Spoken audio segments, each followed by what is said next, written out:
বাপরে বাপ, বহুদিন বাদে দেখছি। দেখো পুরো একদম রসগোল্লা গো। ওয়ে ওয়ে ওয়ে ওয়ে ওয়ে আহা, গন্ধে বো মোমো একদম পুরো ওই যে আকাশ বন্ধ দেখা যাচ্ছে, গন্ধে আকাশ।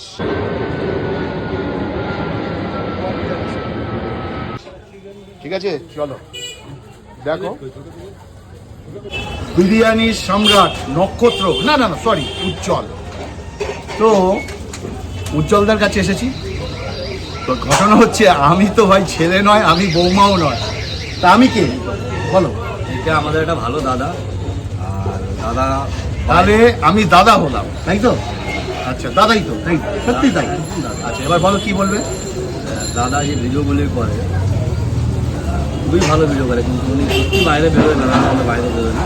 উনি বাড়িতে বসে খাবার যে ভিডিওগুলি দেয়, যে কথাগুলি বলে, সেগুলো যদি আমরা মেনে খাই বা মেনে চলি, আমার মনে হয় ভালো। আচ্ছা, যাই হোক, তোমার দোকানে আজকে আসলাম। ঘটনা হচ্ছে যে আমি একটু বিরিয়ানি কিছু মানুষকে দেখাবো, কিরম বিরিয়ানি না বিরিয়ানি।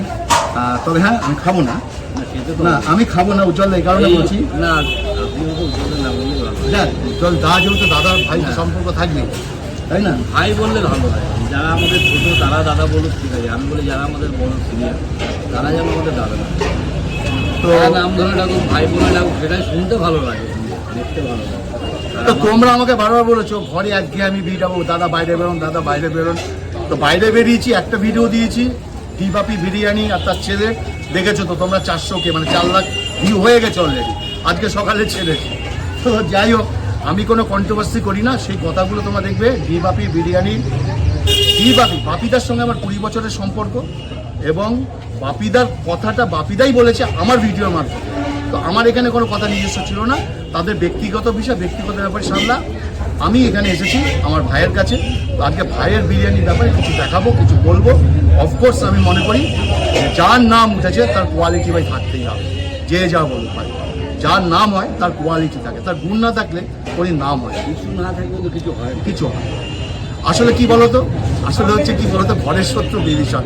আমি বলি না যে আমি কোটিপতি হয়ে গেছি, গাড়ি কিনেছি, আমার ছেলের জন্মদিনে গাড়ি দিচ্ছে, ছেলেই ক্যামেরা ধরেছে, অথচ নিচে টুকুস করে আমার বাস দিচ্ছে কাছের লোক। তো সে নিয়ে ওর হয়তো কিছু কাছের লোক এসে গেছে, সবাই ভালো, সবাই ভালো, সবাই ভালো, তাও বলছো সবাই ভালো, তাহলে লোকটাকে আমার প্রকৃত ভালো বলতে হয়, তাই তো? চলো কাজ করো। মটন বিরিয়ানি কোথায় গো? নেই মটনটা আছে না, শেষ হয়ে গেছে না? শেষ, মটনটা আসছে দাদা। ওকে উজ্জ্বলদা, একো মন একো প্রাণ, দো টিকিট কাও উড়িয়া ভাষা, এক মন এক প্রাণ, মন এক প্রাণ এক, দুটো টিকিট হবে কেন? টিকিট তো একটাই হওয়া উচিত। তার মানে একটা উড়িয়া প্রথম বিয়ে করে পুরী স্টেশন থেকে কলকাতায় বউকে দিরাগমনে নিতে আসছে, বউ একটা টিকিট কেটেছে এবং টিটি উঠেছে ট্রেনে, তখন টিটি বলছে টিকিট, তখন বউ টিকিটটা দেয়, তখন যিনি টিটি ফাইন করে, তখন বউটি উত্তর দিচ্ছে এক মন এক প্রাণ, দো টিকিট নয়, এক মন এক প্রাণ, টিকিট তো ভাই দিবান একটাই হবে। তা সেমনি দাদা ভাই দেখো ব্ল্যাক, দেখো ব্ল্যাক, দেখেছো? এই এখন বলছে দুজনেই ব্ল্যাক, এক মন এক প্রাণ, দো টিকিট নাও। দুজন কিন্তু বাজে কমেন্টস করবে না প্লিজ। চলো এখন মেনুতে চলে যাবো। বাপরে বাপ, বহুদিন বাদে দেখছি। দেখো পুরো একদম রসগোল্লা গো। ওয়ে ওয়ে ওয়ে ওয়ে ওয়ে আহা, গন্ধে বো মোমো একদম পুরো ওই যে আকাশ বন্ধ দেখা যাচ্ছে, গন্ধে আকাশ।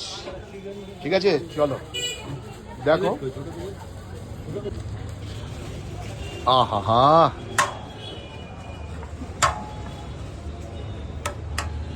উজ্জ্বল এখন বিরিয়ানির দাম কত হয়েছে গো? চিকেন 170, হ্যাঁ মটন 270। 270 না, 10 টাকা বোধহয় বেড়েছে, তাই না? চিকেনে 10 টাকা, মটনে 20। তার মানে মটন নাকি বেড়েছে শুনেছি, আগে 150 গ্রাম ছিল, এখন মটনটা তাহলে তুলনামূলকভাবে আমি বলবো দাম কমেছে আমার কাছে। একদম দাদা, কিন্তু মানুষ না না, আমার কাছে বলবো দাম কমেছে, যে যাই বলুক ভাই, আমার মটন কিন্তু চাই। আমি যখনই দাম বাড়াই, আমাদের কিছু কাস্টমার আছে, আমি ওনাদের সাথে একটু আলোচনা করি বা জিজ্ঞাসা করি যে এটা এভাবে করবো, এটাই কি কোনো অসুবিধা হবে? বললো না, তুই তো দাম বাড়াচ্ছিস কোথায়, তুই তো মাংসের ওজনটাও বাড়াচ্ছিস। তাহলে কি আমি যদি মানুষের কাছে জিজ্ঞাসা করে করি না, অসুবিধা হয় না। এবার সবার কাছে তো জিজ্ঞাসা করা সম্ভব হয় না। 100 বার তাই কিছু আমাদের কাস্টমার আছে বা আমার থেকে যারা সিনিয়র আছে তাদের আমি জিজ্ঞাসা করি। আসলে কি বলো তো উজ্জ্বলদা, ঘটনাটা কি বলো তো? ঘটনাটা হচ্ছে হিসাব মতো যদি দেখা যায় 10 টাকা বেড়েছে, মাংসের পিসটা যেটা বাড়ালে সেই হিসাবটা কিন্তু কেউ করে না যে আমি কত পিস মাংস বাড়ালাম, কত গ্রাম বাড়ালাম, তাই তো? সেটা যদি 800 টাকা করে কেজি হয়, যে কত গ্রাম বাড়ালে বললে? 150, মানে 50 গ্রাম, আগে 150 গ্রাম ছিল, হ্যাঁ এখন এটা 200 গ্রাম হয়েছে। তাহলে 200 গ্রাম, 50 গ্রাম মাংসের দাম কত? 800 টাকা কিলো হলে 40 টাকা। হ্যাঁ 40, দাম বেড়েছে কত? 20 তাহলে গেইন কাদের হচ্ছে 20 টাকার? কাস্টমারের। তাই কাস্টমারদের যারা বলছি, যারা ভিডিওগুলো করছো যে দাম বেড়েছে উজ্জ্বলদা, কিন্তু আমি হিসাবটা একটু বলে দিলাম, ওকে? এটা কি বিরিয়ানি? চিকেন এটা চিকেন বিরিয়ানি। লেগ পিস, ওহো।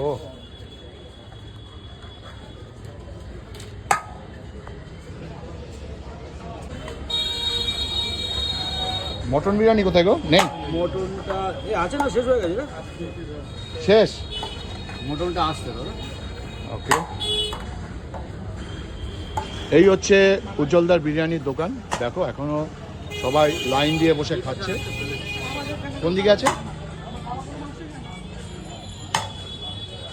দেখো চিকেন চাপ, ওহো কালারটা দেখো। একটা তুলে দেখো ভাই, একটা তুলে দেখো। ও দেখো চিকেনের চাপটা দেখো, দুর্দান্ত দুর্দান্ত দুর্দান্ত। ওই ওই ওই ওই দেখো চিকেন চাপ দেখো, উজ্জ্বল বিরিয়ানি। আহা হা হা। তোমার আপ্যায়ন খুব সুন্দর এবং সত্যি কথা বলতে আমি খুশি। চেষ্টা করি। হ্যাঁ, শুধু আপ্যায়ন বলে নয়, আমি বিরিয়ানিটা যা খেলাম এবং তুমি আমাকে বাড়ির জন্য দিয়েছো, আমি স্বীকার করি বাড়ির জন্য দিয়েছো আমাকে, কারণ আমার মা আছে বাড়িতে, তুমি আমাকে বলেছো যে মাসিমাকে এটা খাওয়াবে, তাই তো? একদম দাদা। তো মায়ের জন্য দিয়েছো, অবশ্যই মা রেকমেন্ড দেবে। আর আমি বলছি সত্যি। আর তোমার কি বক্তব্য আছে? আমার হাটবাজার পেজের 1,80,000 সামান্য ফলোয়ার আছে, কি বলবে তাদের? এটা মানুষের ভালোবাসা দাদা, হ্যাঁ মানুষের ভালোবাসা। আর আমি সবাইকে বলবো যে দাদা যে ধরনের ভিডিও করে, ফুড ব্লগিং অনেকেই করে, কিন্তু দাদার ফুড মানে ব্লগটা সম্পূর্ণ অন্য ধরনের। অবশ্যই দাদার ভিডিও দেখো, লাইক করো, শেয়ার করো, দাদাকে সাপোর্ট করো যেন আরও ভালো ভালো ভিডিও দেয়। আর বলছি না, দাদার ভিডিওটা সম্পূর্ণ আলাদা। এখনকার যা কিছু ফুড ব্লগার সেরকম কিন্তু না, অন্য স্টাইল। এই দাদা পুরো অন্য স্টাইলে। আর দাদা ঘুরে ঘুরে ভিডিও করে না, ম্যাক্সিমাম দিনই বাড়িতে বসে ভিডিও করে। আর দাদার কথা আর যদি মনে পড়ে চলে আসে, যখন মনে টান পড়ে যে ভালো। আচ্ছা, আমি উজ্জ্বলদাকে দিয়ে কিছু কটু কথা বলেছিলাম একবার লাইভে, যে উজ্জ্বলদা আমার ফোন ধরে না এবং আমেরিকান দাদা ফোন ধরে না, তার জন্য উজ্জ্বলদাকে আমি সামনেই বলছি সরি, ডোন্ট মাইন্ড, ওকে? দাদা আমার অনেক সিনিয়র, যদি আমরা অন্যায় করি দাদা আমাকে বলতে পারবে যে ভাই তোমার এটা অন্যায়। দাদার অন্যায় আমরা বলতে পারবো না। ঠিক আছে, তাহলে আমি সেটা যেটা বলেছি সরি, ওকে? আর যাই হোক, ভালো থাকি, সুস্থ থাকো। আর আশা করি আমার পেজ যারা ফলোয়ার তারা আসবে এবং খেয়েছে তোমার বিরিয়ানি, আশা করি বিরিয়ানিটা সকালে ভালো বলি, যদি আমাদের কখনো কোনো সময় কোনো মাংস সিদ্ধ না হয়, হ্যাঁ হ্যাঁ হতেই পারে এটা রান্না 19-20, হ্যাঁ অবশ্যই করে যারা খাবেন তারা যেন, যদি কোনো রকম কোনো প্রবলেম হয় আমাদের একটু বলবেন। না বললে আপনি একটা 170 টাকা দিয়ে চিকেন খাবেন, সেটা সিদ্ধ হবে না। অনেকে ভিডিওর পরে বলে, আমি বলবো আপনারা পরে বলবেন না, আপনারা যখন খেতে বসবেন যদি কোনো রকম কোনো অসুবিধা হয় আমাদেরকে জানাবেন, আমরা তার জন্য কিছু না কিছু একটা ব্যবস্থা তো আছে। সেই জন্য মাংসটা চেঞ্জ করে খেতে যায় তাকে সেভাবে দেওয়া হবে। আর বিরিয়ানি খাওয়ার পর তো চাইলে পাওয়া যায়, এখনো তো আছে system? আনলিমিটেড রাইস, এটা যতদিন আমরা বেঁচে থাকবো। আচ্ছা, আমাদের পরবর্তীকালে কি হবে সেটা আমরা বলতে পারছি না, তবে যতদিন বেঁচে থাকবো চেষ্টা করবো যে এটা দেওয়ার, এটা মানুষ এসে আমাদেরকে খেতে পারে। ওকে, অসংখ্য ধন্যবাদ তোমাকে, থ্যাংক ইউ।